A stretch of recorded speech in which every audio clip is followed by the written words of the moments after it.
Okay, yes sir, the red shirt. How do you feel about all the Ed cosplayers that just ignore it when someone calls them short? You're not allowed to ignore that. If you're wearing an Edward costume, you must be prepared to flip out. You have to. It's part of the code.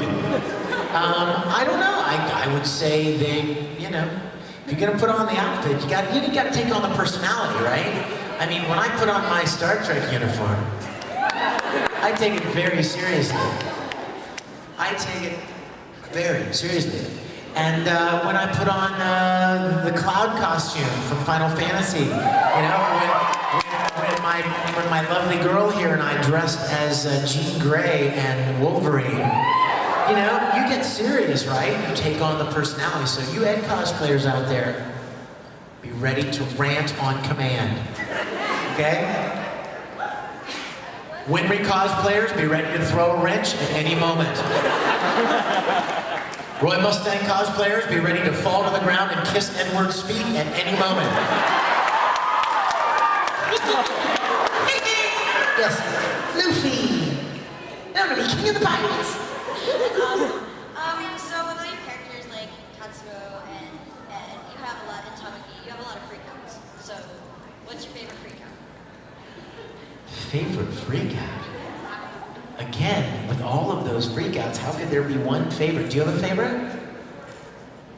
Probably Tamaki.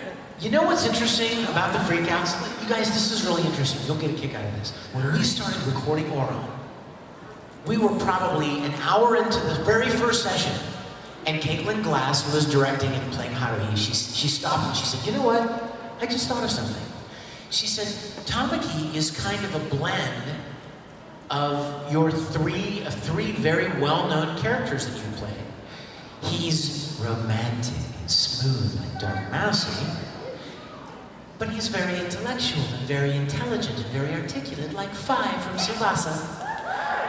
But then he flips out all the time like Ed from Full Metal, right? So I started thinking about that, and when it came time for Tamaki's first freak out, all I could think was, you don't want it to sound like Edward, right?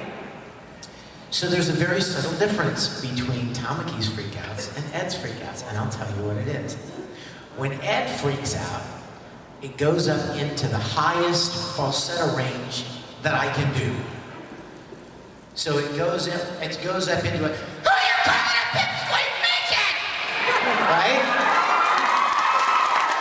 However, when Tamaki freaks out, it doesn't go up there, it stays down more in the mid-range. So Tamaki, what's a rank that Tamaki has said? What? Girl must never call herself a dude. What? What's one? Give me one, quick. Anybody? Girl must never call herself a dude. Yeah, stay away, you know, you doppelgangers, you know, you crazy twins, stay away from my daughter. So, remember what Ed sounded like? Well, Tamaki would be more, you crazy twins, stay away from my daughter! Hear the difference? It doesn't pop up into that high range. So, you have to be careful, and even though, you know, you guys, let me tell you something. The goal in voice acting is not to change your voice all the time. Because I'm not like an impersonator. I don't have a versatile enough voice that I can imitate everybody and constantly sound different. But that's not the goal. The goal for voice acting is to act with your voice. Now, the example that I love to give, and if you've seen this on YouTube, I apologize, but name a famous actor who's done hundreds of different roles and been around for a long time.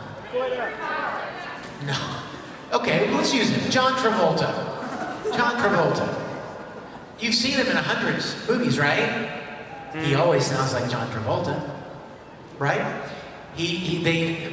Robert De Niro, you know, famous actors. Sometimes they may tweak their voice a little bit for the character, but they always sound like themselves. Because the goal is not to change your voice all the time. The goal is to play the character, honestly.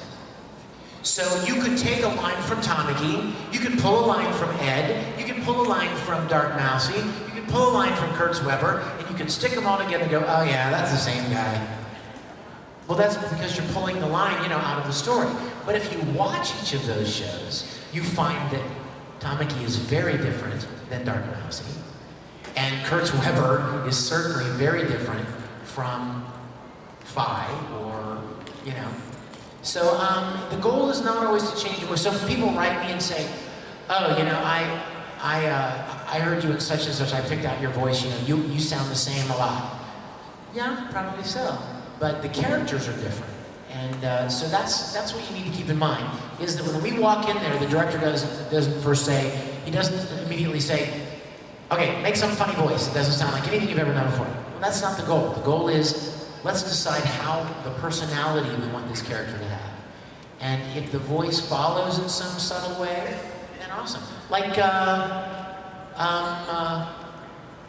Death Sight from Soul Eater.